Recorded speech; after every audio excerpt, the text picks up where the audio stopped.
Dear students, आज का अपना सॉलिड स्टेट का अगला लेक्चर है एरर समीकरण मिति दोष। इसके बारे में अपन चर्चा करेंगे कि एरर समीकरण मिति दोष है क्या है। देखो, एरर समीकरण मिति दोष कब उत्पन्न होता है और इसको कहते किसे हैं, ये किस कारण से उत्पन्न होता है, इसके बारे में अपन चर्चा करते हैं। तो एरर समीकरण मिति दोष, इसको नॉन स्टोइकोमेट्रिक डिफेक्ट या नॉन स्टोइकोमेट्रिक दोष के नाम से भी जानते हैं। इसमें कोई भी क्रिस्टल जालक है, जैसे ए बी प्रकार का क्रिस्टल जालक है, इसमें एक कैटायन होगा, एक एनायन होगा। इसमें कैटायन और एनायन का जो रेशो है वो 1:1 नहीं होता है, अर्थात स्टोइकोमेट्रिक चेंज हो जाती है, तो उत्पन्न दोष एरर समीकरण मिति दोष होता है। जैसे कि कैटायन A+ और एनायन B-, इसका अनुपात 0.98:1, 0.96:1, 0.99:1 हो जाता है। तो इसमें कैटायन और एनायन का मूल अनुपाती सूत्र अलग अलग हो जाता है, तो उत्पन्न दोष एरर समीकरण मिति दोष कहलाता है। क्यों? क्योंकि इसमें धनायन और ऋणायन का जो स्टोइकोमेट्रिक है अनुपात है वो 1:1 में नहीं होकर के 1:1 में नहीं होकर के भिन्न प्राप्त होता है, तो उत्पन्न दोष एरर समीकरण मिति दोष कहलाता है। ये एरर समीकरण मिति दोष है, ये दो प्रकार से उत्पन्न हो सकता है और दो प्रकार का होता है। नंबर 1 पहला है धातु आयन आधिक्य दोष। धातु आयन को अपन रिप्रेजेंट करते हैं धनायन से, या तो उसके अंदर धनायन की अधिकता हो जाए या उसके अंदर ऋण आयन की अधिकता हो जाए।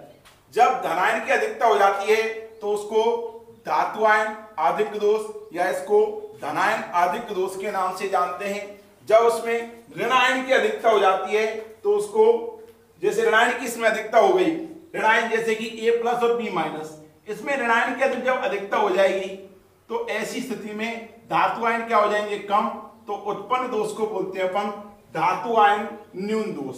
जैसे कि A+ और B- में ऋणायन तो हो गया 1 और धनायन हो गया 0.98, तो यहां पर धातु आयन न्यून दोष उत्पन्न हो गया। क्यों? क्योंकि यहां पर धातु आयन तो रह गया 1 से कम और ऋणायन हो गया 1 से अधिक, तो ऐसी स्थिति में इसको बोलेंगे अपन धातु आयन न्यून दोष या इसको बोलेंगे ऋणायन आधिक्य दोष, और धातु आयन न्यून दोष को ही बोलते हैं अपन धनायन न्यून दोष। ठीक, अब इसके बारे में धातु आयन आधिक्य दोष है, ये किन कारणों से उत्पन्न होता है उसके बारे में चर्चा करते हैं अपन। तो ये कोई AB प्रकार का मैंने क्रिस्टल लिया है, ये इस AB प्रकार के क्रिस्टल के अंदर मैं बात करता हूं कि इसके अंदर धातु आयन धनायन है और B- ऋणायन है जो कि अधातु आयन है। इधर A+ जो धातु आयन है इसके अंदर वर्तमान में क्रिस्टल उदासीन है और उसके अंदर धातु आयन और ऋणायनों की संख्या बराबर है। यहां पर धातु आयन 1 2 3 4 5 और ये 6, और ऋणायन 1 2 3 4 5 6, अर्थात A+ और B- का जो रेशो है वो 6:6 है। इसको मैं कह सकता हूं 1:1। इस टाइम पर ये एरर समीकरण मिति है। लेकिन जब इसके अंदर से मैं धातु आयन आधिक्य दोष उत्पन्न करूंगा तो उस टाइम पर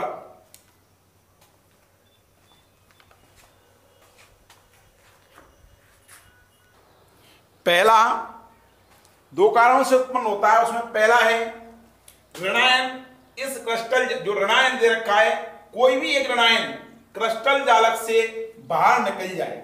जब मैंने यहां पर लिया ऋणायन B-, ये अपने इलेक्ट्रॉन को छोड़ करके, इलेक्ट्रॉन को यहां पर छोड़ करके क्रिस्टल जालक से बाहर निकल जाता है, तो ऐसी स्थिति के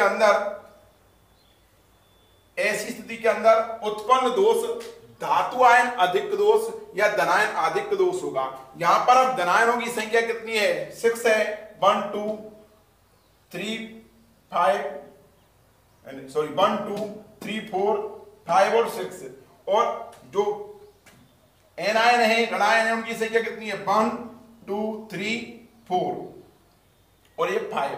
तो यहाँ पर धनायनों की संख्या 6 है और ऋणायनों की संख्या कैटायन की संख्या कितनी है 6 और एनायनों की संख्या यहाँ पर है 5। तो यहाँ पर धनायनों की संख्या अधिक है इस क्रिस्टल जालक के अंदर, इसलिए ये कैसा होगा, धनायन आधिक्य दोष होगा।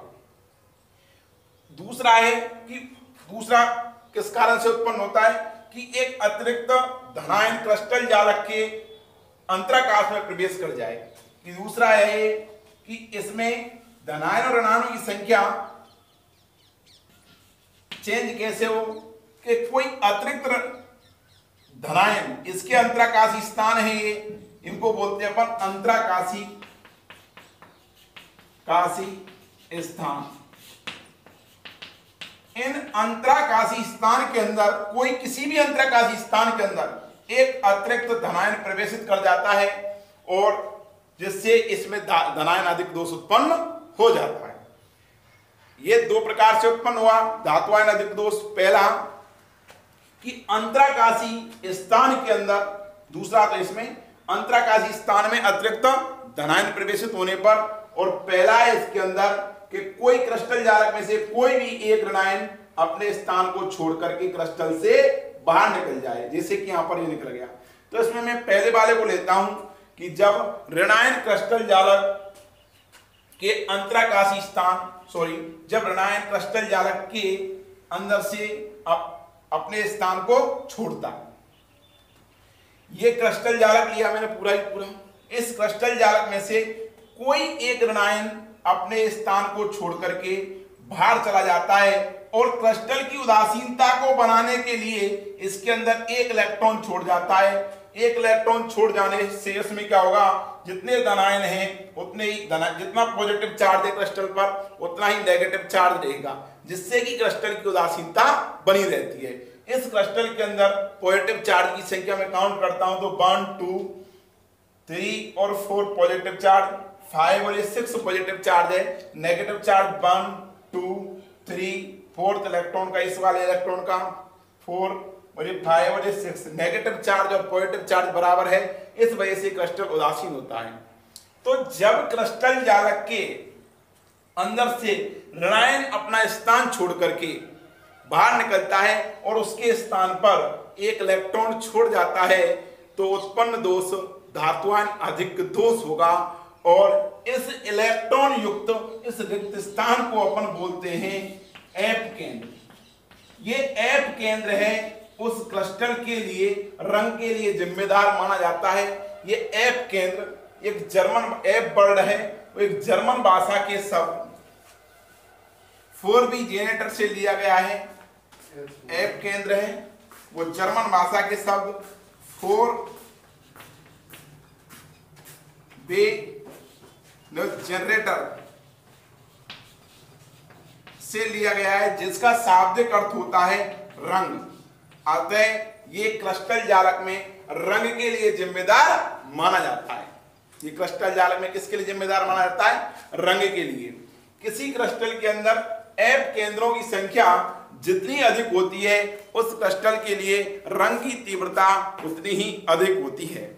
इधर जैसे कि मैं एग्जांपल लूं एक कि NaCl का कोई क्रिस्टल है, इसी में धनायन अधिक दोष में इस NaCl का क्रिस्टल को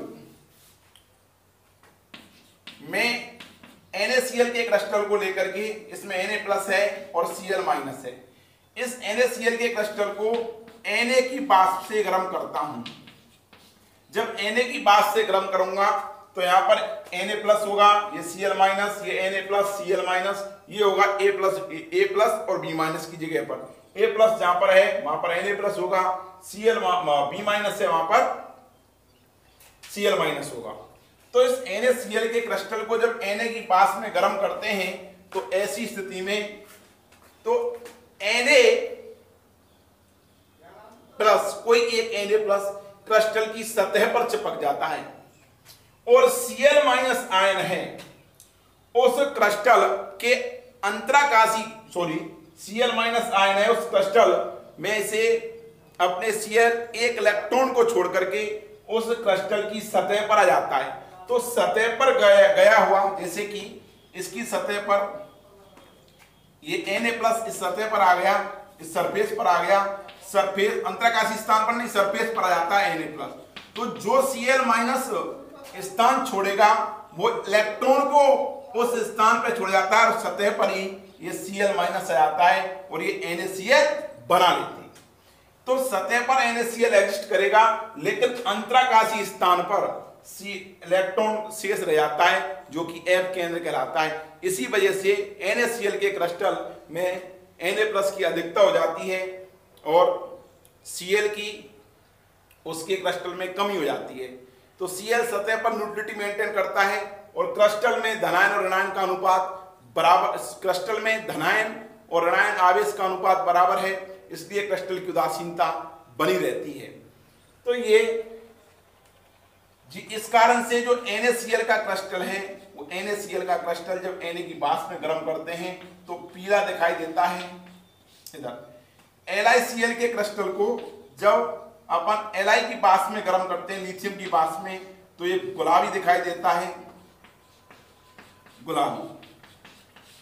तो धातु आयन अधिक दोष कब उत्पन्न होगा?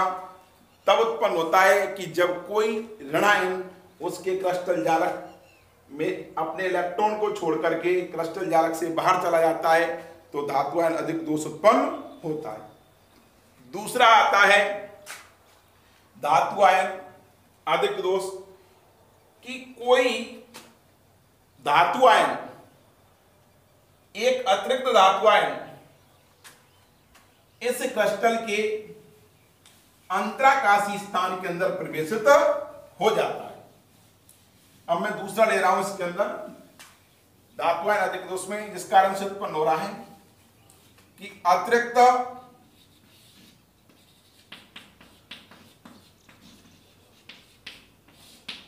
धातु आयन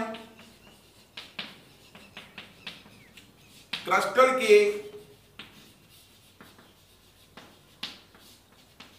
अंतराकाशी स्थान में प्रवेशित हो जाए।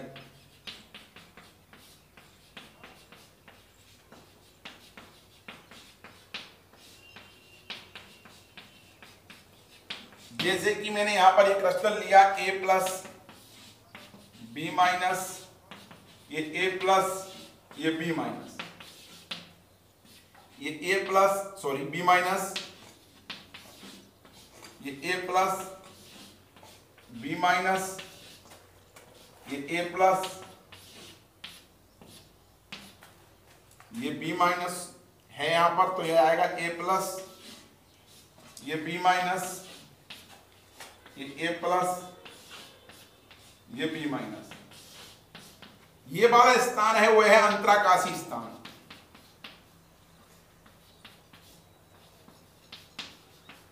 काशी स्थान। कोई एक अतिरिक्त धनायन, धनायन का आकार वैसे ही छोटा होता है, ये इसके अंतराकाशी स्थान में प्रवेशित हो जाता है। अब अतिरिक्त धनायन अंतराकाशी स्थान में प्रवेशित हो गया तो इस क्रिस्टल की उदासीनता को बनाए रखने के लिए एक इलेक्ट्रॉन भी इसके अंतराकाशी स्थान में प्रवेशित हो जाता है, जिससे कि इस क्रिस्टल की उदासीनता बनी रहती है। इस क्रिस्टल की उदासीनता बनाए रखने के लिए इसमें एक अतिरिक्त इलेक्ट्रॉन अंतराकाशी स्थान में प्रवेशित हो जाता है और एक अतिरिक्त धनायन अंतराकाशी स्थान में प्रवेशित हो जाता है। जब अतिरिक्त धनायन अंतराकाशी स्थान में प्रवेशित होता है तो धातु आयन की अधिकता इसके अंदर हो जाती है और ऋणायन की न्यूनता बनी रहती है, इसलिए धातु आयन अधिक दोष है। जब अपन जिंक ऑक्साइड को गर्म करते हैं, जब जिंक ऑक्साइड को गर्म किया जाता है तो गर्म करने पर इसमें जिंक है, वो जिंक इसके अंतराकाशी स्थान में प्रवेशित हो जाता है और अंतराकाशी स्थान में प्रवेशित होने के पश्चात जो एक ऑक्सीजन है, ऑक्साइड है, गर्म करेंगे तो ऑक्सीजन बाहर निकलेगी, वो ऑक्सीजन लेकिन जो बाहर निकलती है तो जो उसका इलेक्ट्रॉन है वो इलेक्ट्रॉन इसके अंतराकाशी स्थान में प्रवेशित हो जाता है। इसी वजह से जिंक ऑक्साइड को गर्म करने पर वो पीले रंग की दिखाई देती है। जैसे मैं यहाँ पर रिप्रेजेंट कर रहा हूँ Z+2 plus 1/2 O2 plus 2 electron. तो जैसे यहाँ पर A+ तो रिप्रेजेंट कर रहा है Zn+2 को और B- रिप्रेजेंट कर रहा है O-2 को, तो ये A+ की जगह पर Zn+2 आ जाता है और यहाँ पर 2 इलेक्ट्रॉन आ जाते हैं, जिससे कि क्रिस्टल की उदासीनता बनी रहती है। तो यहाँ पर A+ तो रिप्रेजेंट कर रहा है Zn+2 को और B- रिप्रेजेंट करता है O- को। तो इस क्रिस्टल की उदासीनता को बनाए रखने के लिए इसमें क्या होगा कि 2 इलेक्ट्रॉन इसके अंतराकाशी स्थान में आ जाते हैं। तो ये समझ में आ गया होगा आपको कि धातु आयन अधिक दोष है, या मैं बोलूं इसको ऋणायन न्यून दोष, या इसको मैं बोलूं धनायन अधिक दोष। ये एक ही है, ये 2 प्रकार से उत्पन्न होंगे। पहला कि कोई धातु आयन क्रिस्टल के अंतराकाशी स्थान में प्रवेशित हो जाए, इससे अतिरिक्त धातु धनायन अंतराकाशी स्थान में प्रवेशित हो जाए उससे। दूसरा कि कोई ऋणायन क्रिस्टल जालक से अपना स्थान छोड़ करके बाहर निकल जाता है, तब धनायन की संख्या बढ़ जाती है। तो इस वाले को तो मैंने एक्सप्लेन कर ही दिया है। और जब ऋणायन क्रिस्टल जालक से बाहर निकलेगा इलेक्ट्रॉन छोड़ करके, तो वो क्या बनेगा F केंद्र, और F केंद्र क्रिस्टल के लिए रंग के लिए दायी माना जाता है। तो इस प्रकार से धातु आयन अधिक दोष या ऋणायन न्यून दोष ये तो होता है समाप्त। दूसरा आता है धातु आयन न्यून दोष, या इसको बोले अपन ऋणायन अधिक दोष। ये क्या होगा इसके बारे में समझते हैं। ये भी 2 प्रकार से उत्पन्न होगा। पहला, इसमें धातु आयन न्यून कब होगा कि जब क्रिस्टल से धातु आयन अपना स्थान छोड़कर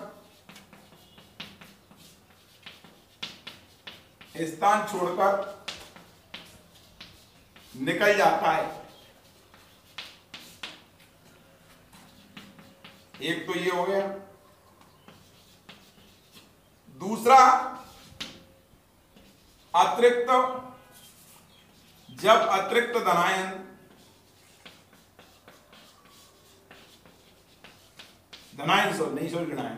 जब अतिरिक्त ऋणायन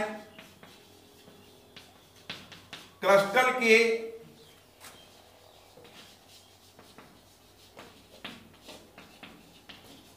अंतराकाशी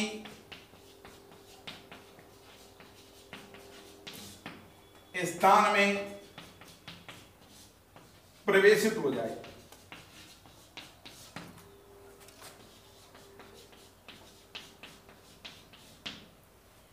तो इसमें पहला समझते हैं अपन, जब क्रिस्टल धातु आयन अपना स्थान छोड़कर, जब क्रिस्टल में धातु आयन अपना स्थान छोड़कर निकल जाता है, तो ये क्रिस्टल लिया मैंने A+, ये B-, ये A+ और ये B-, ये B-, ये A+, ये B- और ये A+, ये A+, ये B-, ये A+, ये B-, ये कोई क्रिस्टल लिया अपन ने। ऐसे क्रिस्टल जालक में से कोई धातु आयन अपना स्थान छोड़ करके बाहर निकल जाता है। जैसे कि मैं बात करूं कि धातु आयन ये लिया, ये अपना स्थान छोड़ करके क्रिस्टल से क्या हो गया, बाहर निकल गया, A+ निकल गया यहां से बाहर। जब A+ जब बाहर निकल जाता है तो यहां पर A+ की संख्या क्या हो गई, कम, और ऋणायन की संख्या हो गई अधिक। तो इसको बोलेंगे अपन धातु आयन न्यून दोष। ठीक, जब A+ बाहर जाता है तो यहां पर चार्ज जो आवेश है वो ऋणायन की संख्या तो बढ़ गई, धनायन की संख्या क्या हो गई, कम। अतः अब इसके अंदर क्रिस्टल की उदासीनता को धनायन और ऋणायन की आवेश को प्रतिसंतुलित करने के लिए, उदासीनता को बनाए रखने के लिए कोई पास वाला धनायन अपने ऑक्सीकरण अंक में वृद्धि कर लेता है। जैसे A+ गया तो यहाँ पर A+ जो पास वाला कोई धनायन होगा वो अपने ऑक्सीकरण अंक में वृद्धि कर लेता है, जिससे कि क्रिस्टल की उदासीनता बनी रहती है, क्रिस्टल की उदासीनता यथावत बनी रहती है। इसके मैं एग्जांपल की बात करूं तो धातु आयनों के सल्फाइड संक्रमण धातुओं के सल्फाइड और ऑक्साइड में ऐसा देखने को मिलता है, क्योंकि संक्रमण धातु हैं ये परिवर्तनशील ऑक्सीकरण अवस्था प्रदर्शित करते हैं। यहां पर मैंने एग्जांपल लिया FeS का, तो यहां पर Fe क्या है +2 के रूप में है और सल्फर क्या है -2 के रूप में। तो A+ तो क्या होगा यहाँ पर Fe होगा +2 और B- क्या होगा S-2 सल्फाइड होगा। जब इसके अंदर धातु आयन न्यून दोष उत्पन्न हो रहा है तो इसमें कोई एक धातु आयन मतलब धनायन अपना स्थान छोड़ करके जा रहा है, ये चला गया। तो कोई पास वाला धनायन अपने ऑक्सीकरण अंक में वृद्धि करेगा, जिससे कि उसकी क्रिस्टल की उदासीनता बनी रहती है। इसमें पास वाला धनायन ये वाला ऑक्सीकरण अंक में वृद्धि कर सकता है, ये वाला ऑक्सीकरण अंक में वृद्धि कर सकता है, इसने वृद्धि कर ली। तो जितने इसमें नेगेटिव चार्ज होंगे उतने ही पॉजिटिव चार्ज हैं, जिससे इस क्रिस्टल की उदासीनता बनी हुई है। जैसे कि यहाँ पर पॉजिटिव चार्ज कितना है 1 +1 +2 +3 +5 +3 +4 +5 और +6। यहाँ पर -1 ये -2 -3 -4 और -5 और -6, अर्थात क्रिस्टल की उदासीनता बनी हुई है। अब इसके मैं एग्जांपल से समझाता हूं। FeS लिया, इसमें Fe+2 तो है A+ और S-2 है B-। इस Fe+2 में से FeS के क्रिस्टल में से कोई 3 Fe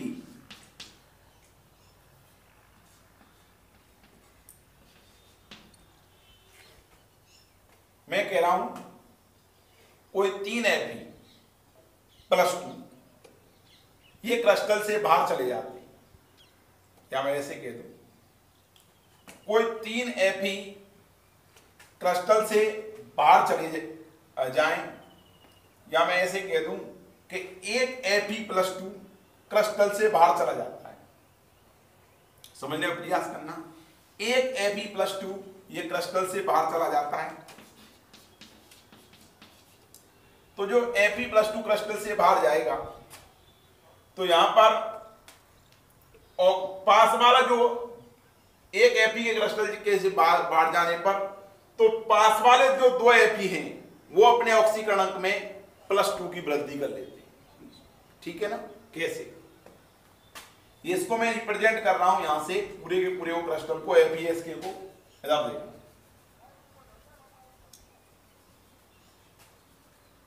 ये इस जगह पर ये Fe+2 ये S-2 ये Fe+2 ये S-2 ये Fe+2 सॉरी S-2 आएगा यहां पर, ये Fe+2 ये S-2 ये Fe+2 ये S-2 ये Fe+2 ये S-2 और ये Fe+2। इसमें एक Fe+2 ये क्रिस्टल जालक से बाहर निकल गया, ये निकल गया। तो कोई 2 Fe, एक Fe तो ये रहा पास वाला और एक Fe ये रहा, ये अपने ऑक्सीकरण अंक में +1 की वृद्धि करते हैं, ये परिवर्तित हो जाते हैं +3 के अंदर और ये भी परिवर्तित हो गया +3 के अंदर। क्यों? क्योंकि ये फेरस बदल गया फेरिक के अंदर। तो इधर देखना कि इसमें एक Fe+2 के जाने पर 2 निकटवर्ती Fe+2 Fe+3 में परिवर्तित हो जाते हैं, जिससे कि क्रिस्टल की उदासीनता बनी रहती है। क्यों? यहां पर +3 चार्ज ये रहा, +3 हो रहा, +6 +2 +8 +12 2 plus 10 plus 2 plus 12 minus plus 12 तो धनावेश हो गया। यहां पर नेगेटिव चार्ज कितना, -2 -2 -4 -6 -8 -10 और -12। तो इस प्रकार से इस क्रिस्टल एफईएस के जो क्रिस्टल है इसमें से एक Fe+2 जब क्रिस्टल जालक से बाहर निकलता है तो निकटवर्ती दो Fe+2 Fe+3 में परिवर्तित जो है हो जाते हैं। अब इस क्रिस्टल के अंदर बाहर निकलने से एक Fe+2 से फायदा क्या हुआ, इस क्रिस्टल की चालकता बनी रहती है, क्योंकि इस क्रिस्टल में जब ये Fe जो ये वाला है वो Fe+2 Fe+3 में परिवर्तित होते रहते हैं, जिससे कि इस क्रिस्टल की चालकता बनी रहती है। इसीलिए फेरस सल्फाइड को मूर्खों का सोना के नाम से भी जाना जाता है, क्योंकि ये अत्यंत चमकीला होता है, इसलिए इसको एफईएस को मूर्खों का सोना भी बोलते हैं। ऐसा ही अपने को फेरस ऑक्साइड में देखने को मिलता है FeO में, जिसमें कि क्या होगा, FeO में फेरस ऑक्साइड में इसमें Fe+2 होगा और ये O-2 होगा। ये Fe+2 एक Fe+2 बाहर निकलता है और उसकी जगह पर दो निकटवर्ती Fe+2 Fe+3 में परिवर्तित हो जाते हैं, जिससे उस क्रिस्टल की चालकता बनी रहती है। और ये Fe+3 है, यहाँ पर आ जाता है और ये हॉल इस जगह पर चला जाता है। इस प्रकार से संपूर्ण क्रिस्टल में ये हॉल रिक्त स्थान घूमता रहता है, जिससे कि चालकता यथावत बनी रहती है। ये संकर्ण धातुओं के सल्फाइड एवं ऑक्साइड में देखने को मिलता है, इसी वजह से चालकता इसकी बढ़ती है। और एफईएस को अपन आभासी सोने के नाम से भी जानते हैं, आभासी सोना, या इसको मूर्खों का सोना भी बोलते हैं। इसमें सोने जैसी चमक देखने को मिलती है, इसी कारण से मूर्खों का सोना।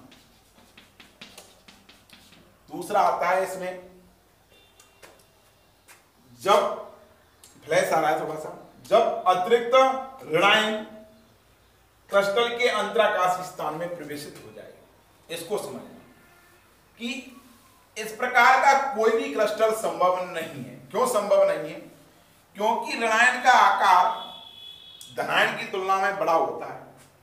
ऋणायन का आकार धनायन की तुलना में बड़ा होने के कारण वो ऋणायन है उस क्रिस्टल के अंतराकाशी स्थान में प्रवेशित नहीं हो पाता है। ये A+B- क्रिस्टल लिया,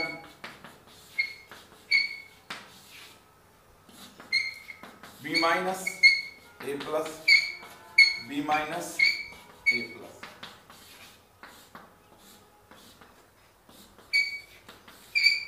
sorry A+, B-, A+, B-। इधर ये एक क्रिस्टल है। जब एक अतिरिक्त ऋणायन क्रिस्टल के अंतराकाशी स्थान में प्रवेशित हो जाए तो इसमें इस प्रकार का कोई भी क्रिस्टल अपने को ज्ञात नहीं मिलेगा। क्यों? क्योंकि ऋणायन का आकार क्रिस्टल में जो अंतराकाशी स्थान है, इन अंतराकाशी स्थान की तुलना में काफी बड़ा होता है। इसी वजह से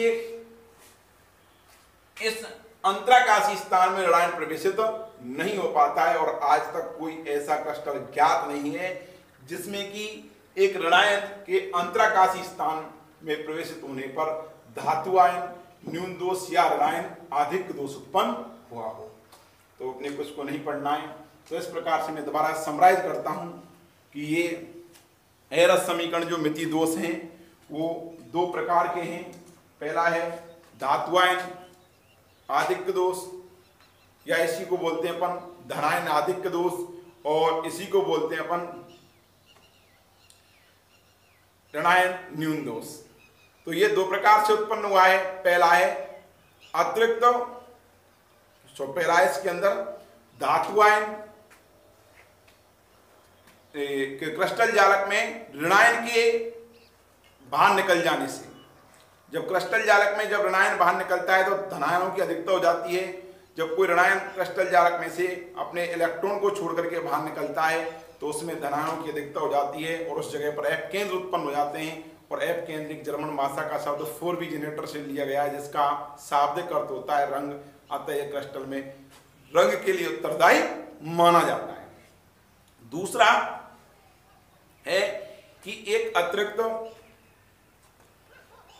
क्या धातुआयन अधिक दोष दूसरा उत्पन्न कब होगा कि कोई अतिरिक्त धनायन उसके क्रिस्टल के अंतराकाशी स्थान में प्रवेशित हो जाता है तब। इधर इसी प्रकार से धातुआयन न्यून दोष उत्पन्न कब होगा कि क्रिस्टल जालक में से धातुआयन अपना स्थान छोड़ करके क्रिस्टल जालक से बाहर चला जाए या कोई अतिरिक्त ऋणायन क्रिस्टल जालक के अंतराकाशी स्थान में प्रवेशित हो जाता है। तो इस प्रकार से ये रस समीकरण मिति और अरस समीकरण मिति डिफेक्ट हैं जो समाप्त होते हैं। अपना अगला टॉपिक होगा अर्धचालक वाला।